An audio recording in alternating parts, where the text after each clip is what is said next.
I'm Larry Hickman, and I'm the second generation of being in the lumber business. And we had 3 kids, and we've got 9 grandkids, and now we've got 10 great-grandkids. So we're growing fast.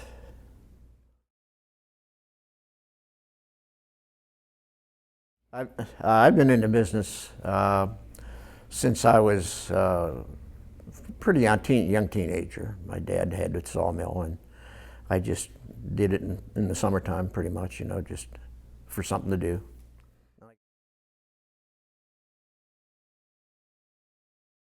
Okay, we employ around 75, including some outsourcing, some contractors. The size of the operation is, I don't know how you would classify it. I suppose we're medium size as far as industry goes. Our flooring operation is growing. It's going to be a dominant. I think our flooring operation is going to be more dominant than the sawmill eventually.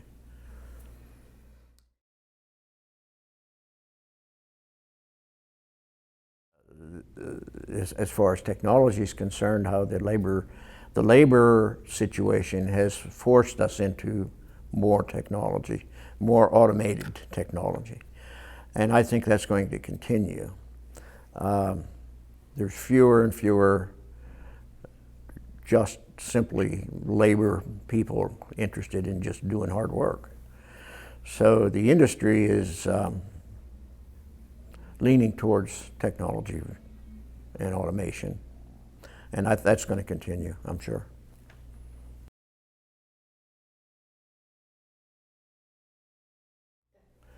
What got me interested in the lumber industry was that's all I ever knew. My granddad was an old logger. It wasn't Hickman Lumber Company yet, but during the Depression, my dad went to work for what wound up to be my granddad, because he had a cute little blonde daughter, which wound up to be my mother. So whether you consider my granddad as the beginning, then we're in 5 generations. But what Dad did for it was he had a small sawmill, and he skidded with horses. And during the Depression, there was a fair market still for industrial grade lumber, so it was a way to make a living, and so it kind of just went from there.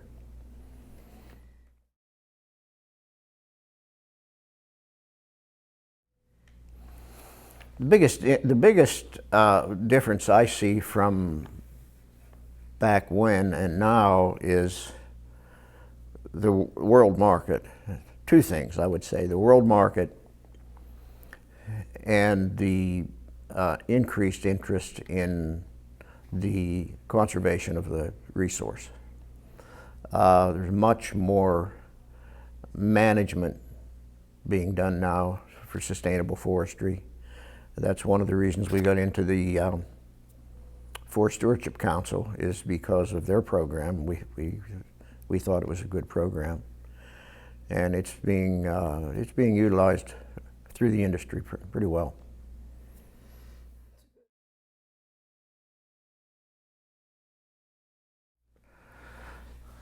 I would say one of the biggest triumphs was when we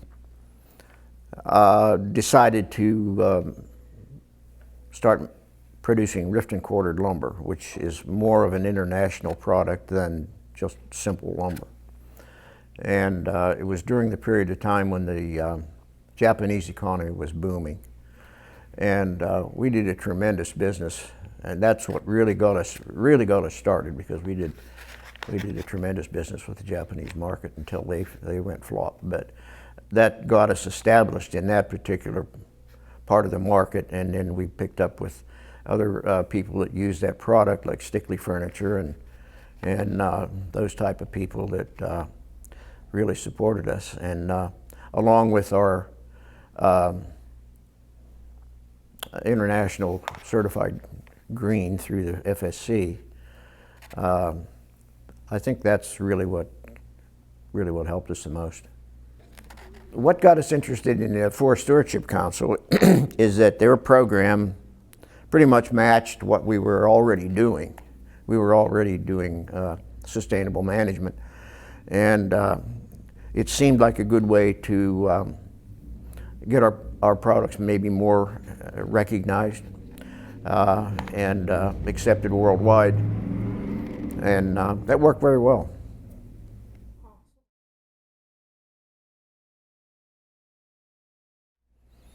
I think the hardest thing throughout the years is that we burnt to the ground twice. And second time was a challenge to think, oh, do I really want to rebuild this again? And but that's kind of the that's kind of the history of the timber industry, lumber industry especially. Sawmills burned down.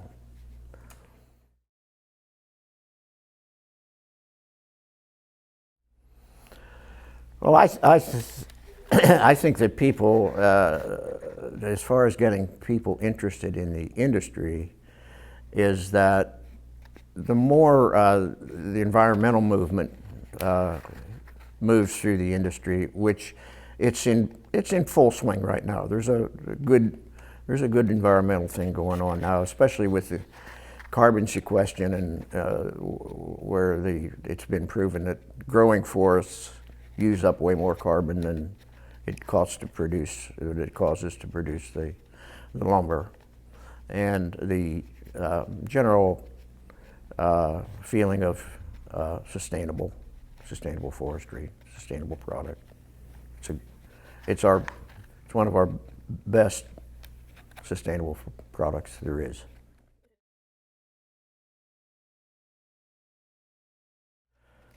Well, work ethics have changed an awful lot over the years. When I was young and working in the industry,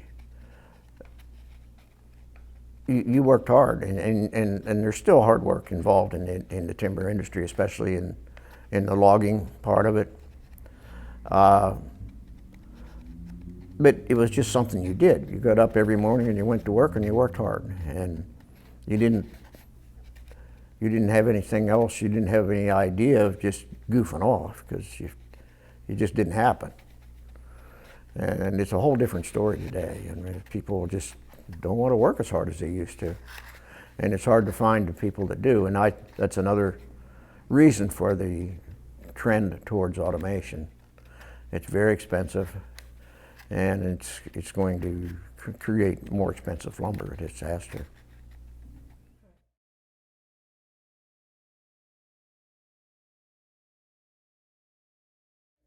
All right, my name is Dennis Hickman. I'm Larry's son. I'm third generation in the sawmill business. 4 kids, 2 are involved in the industry, 2 aren't.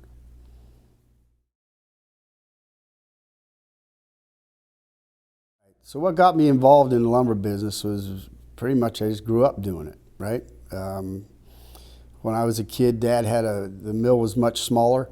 They had, I can remember when it rained, Dad'd come home because the whole mill wasn't under roof, right? But on Saturdays, I would go with Dad to look at timber. I would go to the mill with Saturdays when you fix things. And, I could, was just always doing that kind of stuff. But initially, when I went to Penn State, I didn't plan on coming back here. I was gonna, I actually thought I was gonna play baseball. And you can be a big shot in rural Pennsylvania, but I found out I wasn't nearly as good as I thought I was, But anyway, and then, I just saw that, Dad made a pretty good living, and it's what I knew how to do and everything. So I just decided, I went to Memphis, then to lumber grading school after Penn State. And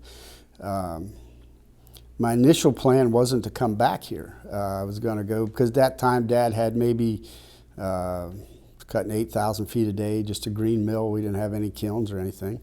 So I was going to go away for a while.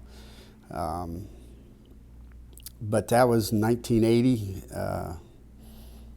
Jimmy Carter had things a big mess then, and ended up, I told a guy I was going to take a job. I told the other guys I had taken one. The company decided they weren't going to hire anybody.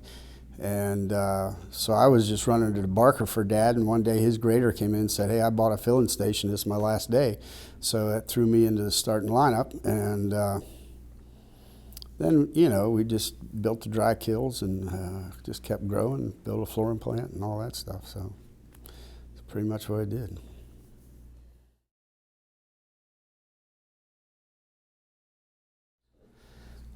I think there's a number of things that are different now than when I started. One is the technology that's available.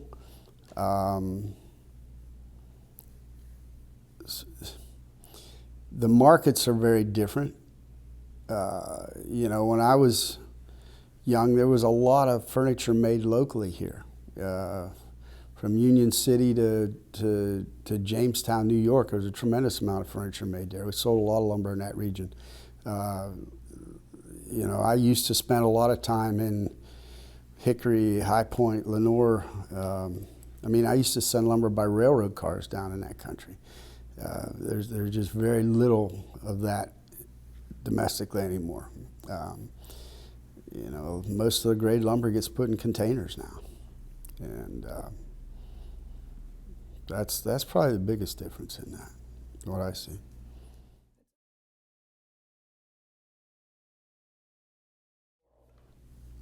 Well, what I consider my biggest success is, number one, a lot of family-run businesses fold into third generation, and that's me. And I wasn't going to let that happen, right? I said that ain't going to happen. So I was very cognizant of that. I think the other thing was just getting into the secondary manufacturing. We recognized that just being a sawmill was hard. And, the time when my grandfather, during the Depression was cutting block and railroad ties and mine timbers and made a pretty good living are gone, right? And so getting into that secondary manufacturing, the value-added type of product, and starting that from zero and getting that up going to where we're a pretty nationally known company in that stuff. That's been a pretty good accomplishment. And the other thing is about too, with the flooring that we make is a pretty unique floor in that I've had people recognize our floor. If they, I had a guy call me one time, was in a place, and he said, "Hey, did you put the floor in this place?" And I said, "Yeah." He said, "Yeah, I knew this was your floor." And so that's pretty cool. That's something that we're doing that's going to be there for a long time, and it's a lasting thing that's I think that's pretty cool.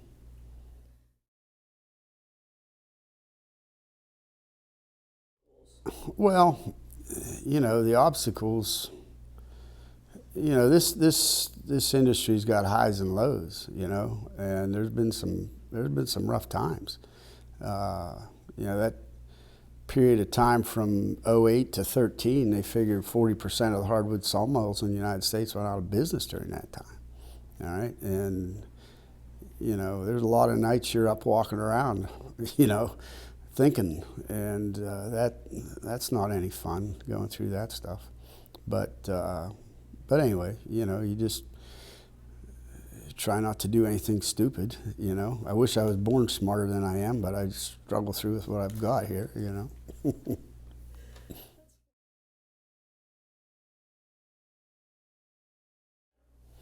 Well,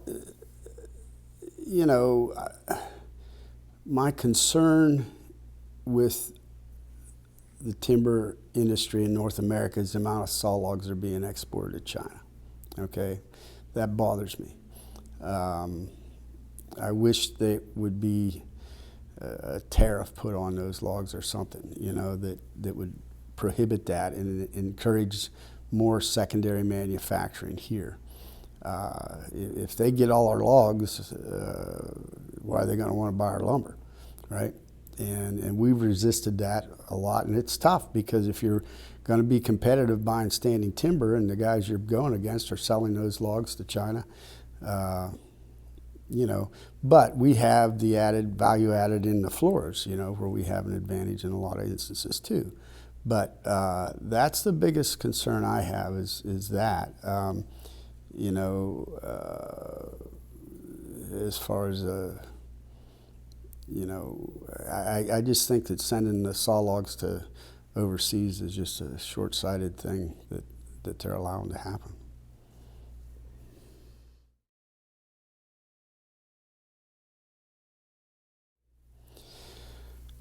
Well, how we can get more people involved in young people, it's got to start at the school level, okay? I've been on a soapbox for a long time trying to get VOTEC schools to pay attention to us, right?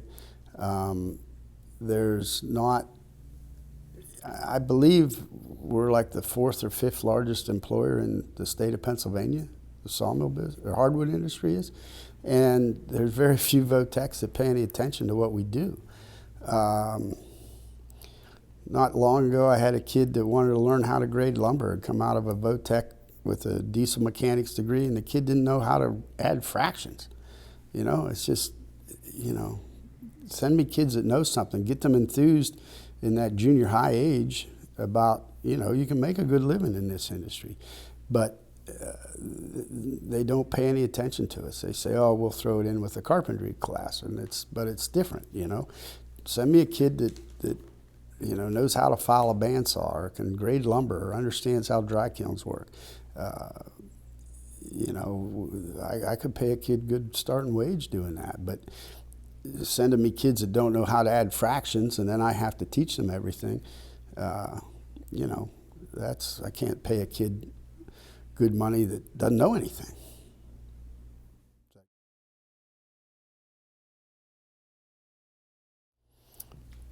Well, what I like best about being in this industry,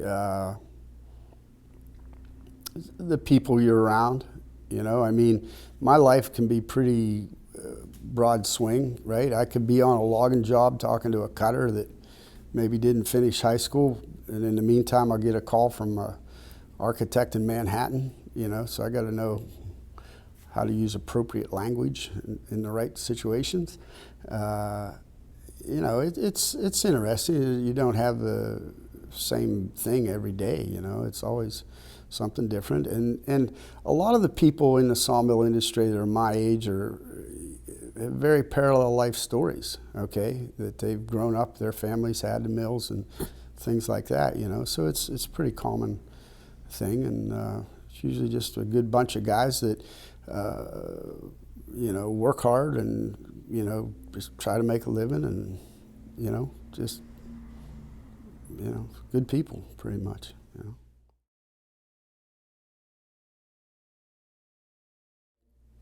You had asked earlier about how we affected the world or something like that, you know.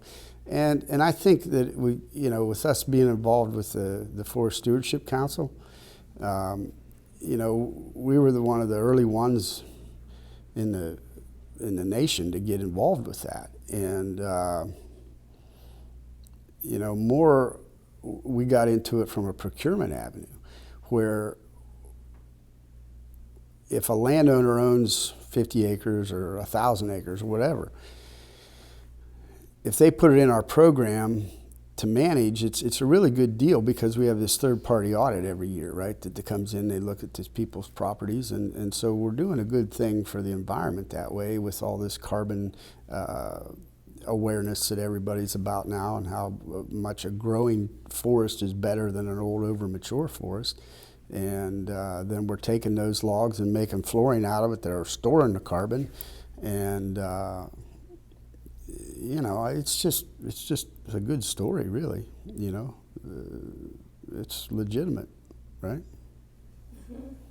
When I'm talking to conservationists, tree huggers, I'll say, okay, just between you and I. But one of the comments they frequently make is a logger doesn't care about the forest; they just care about the money. It's Put not that to bed. Well, and that's the stereotype that we face. Okay. Yeah. Oh, when these people, the tree hugger crowd, feels that all the logger cares, that all we go out and rape and pillage and cheat old farmers. And I'm not saying there aren't people that do that, okay? And that's the stereotype that we have to fight. And for years, that was when, Dad was always trying to get private landowners involved in long-term management. But everybody thinks, oh, you sawmill guys, But in my initial, when I was first presented with this FSC thing, my initial reaction was, yeah, right, I need Al Gore telling me how to grow oak trees, right? But as I saw what was the parameters, it's what we were doing anyway, right? Now, we were certainly deficient in the amount of documentation they required. We had to spend a lot of time, we had to spend a lot of time, with paperwork things, but from the practical side, we were doing all that already. And so that's what we thought we'd get involved with that, just for the timber management side. And that's continuing to grow. We're getting, all the time, we're getting property owners involved with that they recognize the value of it and, the long-term sustainability of it. One of the things that Dad and my grandfather did with our company-owned properties was, Dad always harvested that timber for what was best for that woods. He wasn't high grading in instance. So if you had a period in time when cherry was very high, let's go cut every cherry tree we've got. Or if hard maple was very high, go whack every hard maple we've got. He always did what was best for that forest, right? And recognize what's the predominant species there, what's growing best, and nurture that. A woodlot isn't a whole lot different than a garden, okay? Every once in a while you got to go in and pick what's ripe and keep the weeds out of there. And it's the same principle, only you're doing it on about 10 or 15 year intervals instead of every summer. So we were already doing those things, and how we left the woods when we were done. We'd clean up the roads, seed all the logging roads, seed the landing, so you didn't have any erosion or runoff, things like that. Stuff we were already doing. So, but that, like I said, there are companies that don't, and those are the ones you drive down the road and you see. And I mean, you can drive past our logging jobs and not know we even cut. But there's other ones that are terrible, and those are the guys that give our whole industry a bad name, And they come and go. You see those guys, they'll be in business for a while, and then they go broke, and then somebody else is around. But.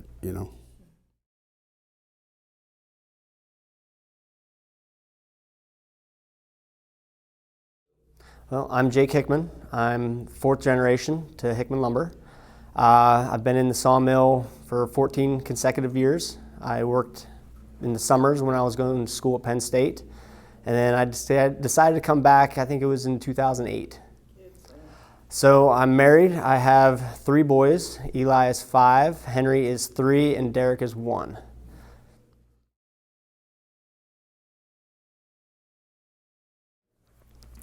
What got me interested in the sawmill industry is going out with my dad so much when I was a kid to the mill, either checking kilns or getting the high lift. It was always something interesting, but it was something, honestly, I never really thought I'd ever do. After Penn State, I worked construction for a little while and decided to come back, and it's what I was supposed to do, I guess.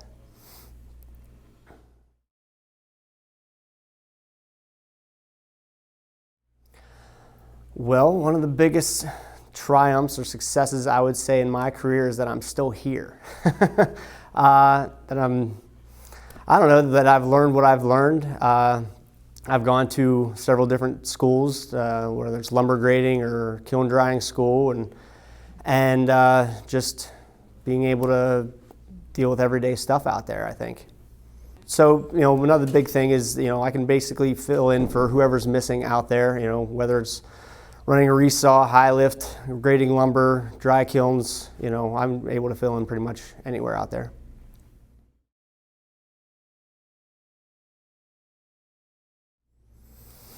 One of the biggest hurdles right now has to deal with employees, trying to get everybody here and trying to get new people hired that want to learn how to, work at the sawmill, not just stack boards, but want to move up in the company.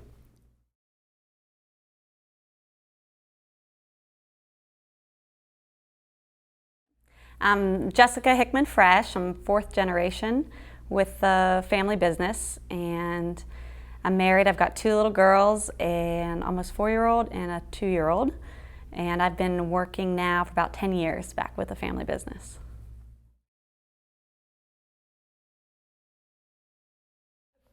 What got me interested to the company was, a lot of life that brought me back here eventually. I didn't grow up going to school and being like, yep, this is going to be my future, working for the sawmill or the flooring company. When I graduated high school, the flooring company was still fairly new. It was mostly growing up sawmill, and it was a total guys industry. And I studied abroad with Rotary. I did a year in Costa Rica. I went to Westminster College and had a double major in international business and Spanish, and I couldn't wait to get out of Western Pennsylvania, and I did, and I lived abroad and worked and did some other oddball things, and then eventually it was 2011, and we had survived the housing recession, and I was kind of debating whether I wanted to go back to grad school or what I wanted to do, and Dad asked me if I would help out, with the website and kind of help put our name in there, because, the flooring company had survived recession. We had, found our niche and needed to help get the story out. And so I told him I'd give him 3 years. And so that was about 10 years ago. But I started, got involved with it, really enjoyed, I meet with a lot of architects and designers and homeowners, and I get to travel and do home shows and trade shows and kind of telling the story and educating, the public about the benefits of using real wood and buying local, and the importance, how great of a product it is for your home, but then also the environmental benefits of using it as well. And so, yeah, I got involved and kind of fell in love with the industry and the people, and got hooked. So it's been 10 years, and I think I'm in it. Yeah, and yeah, being the women, I was the first girl when I was pregnant with Dad. There was a couple girls, like maybe in the accounting and the office, that worked in there when I was young, but there weren't other women at all, really. When I got pregnant, I asked my dad what the maternity leave policy was, and he said, well, there's internet in the hospital, right? But no, I had time off with my girls. But it's, it's a good industry, and it's, with that design side of it too, I think it can attract more women. We're seeing a lot more women in the wood flooring industry. There's a lot more hands-on women doing like sanding and finishing and actually in the field with stuff. So it's definitely, I think people just, and women appreciate making stuff too.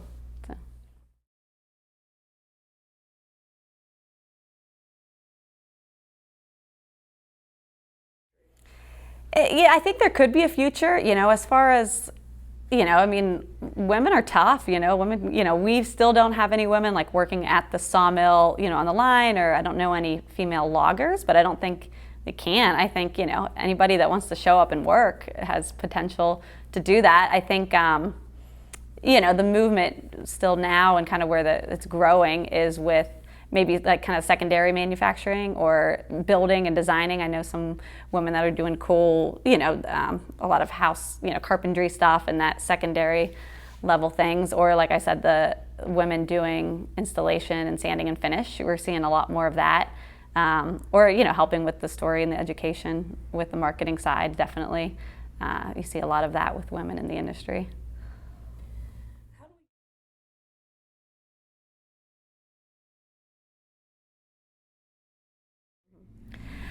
I think we can get more people interested in the forest product industry, and just with telling the story about how nice it is to be out in the woods. You could be a forester, you could work outside, you can do things with your hands, and you're not sitting behind a computer all day. And then also letting people realize that the environmental aspects of it. So if you're an environmentalist, actually being in the forest industry is good for the environment, right? The forest that is sequestering carbon, like the young forests that are growing, they take in more carbon at a faster rate than the old forest. And the old forests store a lot more carbon, right? But they're not taking it in as quick.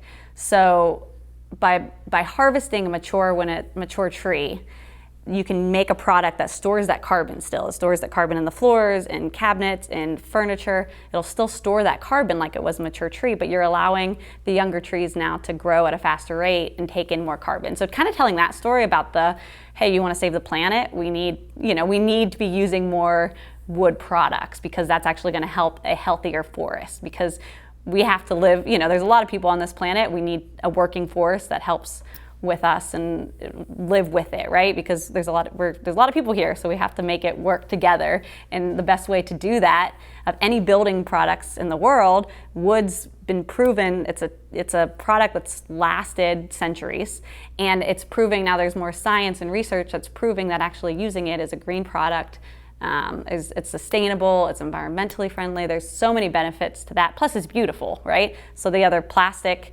materials that they make it to try to look like wood, right? But that's terrible for the environment. So getting that story across that using wood is a win-win all around, might help motivate people like, hey, I can make a difference and work in the cool industry that is helping the world. So that's my hope.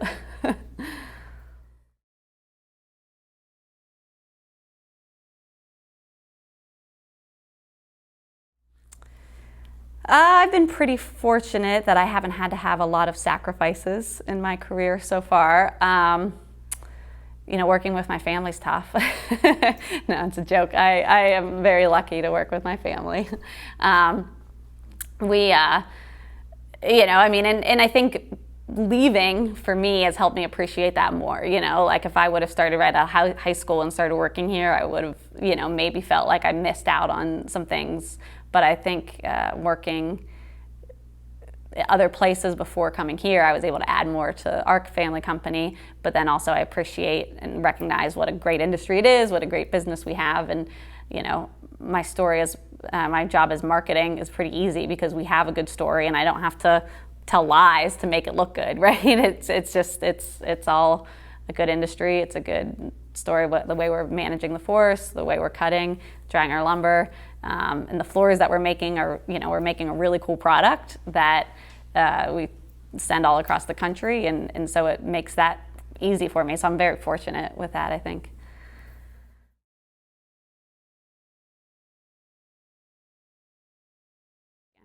I've never really dabbled too much with the plant and the hands-on type of things. When I first came back to work, my dad really was, hey, this is a guy's industry predominantly, and you need to know what you're talking about. So that first 6 months or so, before I was allowed to talk to anybody and sell them a floor on the phone, I was out in the woods with the foresters, and I was going and marking timber, and I was learning about what trees we cut and why they left standing timber there, so I could talk about that. I went to a short course lumber grading school, just a week-long course, just kind of understand it. I couldn't grade lumber now, but at least can recognize, the difference between a 2 and 3 common and a FAS board. And I had spent, a few weeks out at the sawmill. At the flooring plant, helped, out there for a few weeks, kind of doing, the different stuff. And then I would stack the boards and, they wouldn't be neat enough, and they would all blame me for years to come. They blamed me, any unneat pack of lumber or flooring that was there, they blamed me for it. But whenever we were in high school, a little bit, we'd go out and I would help sort lumber and things. And I remember always helping Dad at the home shows in high school. I would help at the home show in Pittsburgh, and I would help load the trailer before we would go to trade shows and stuff. But I was never near as involved and as my brother was, as far as like going out to the dry kilns and things like that.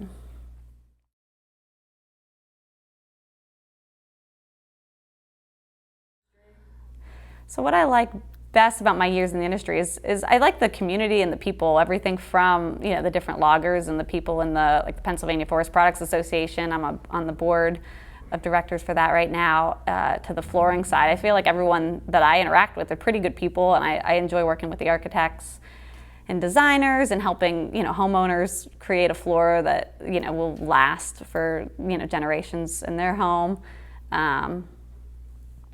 Yeah, I enjoy it. You know, I do a little bit more than just sit on Facebook all day, like my brother thinks I do with marketing, is just sit on Facebook. But yeah, I enjoy meeting people, and it's different every day too. And I'm fortunate I get to kind of make my own schedule. I work from home most days, so I can plan trips to travel to meet customers, or I can stay at home and be with my girls for the week and work in the evenings sometimes when I need to do that. So it's all pretty good.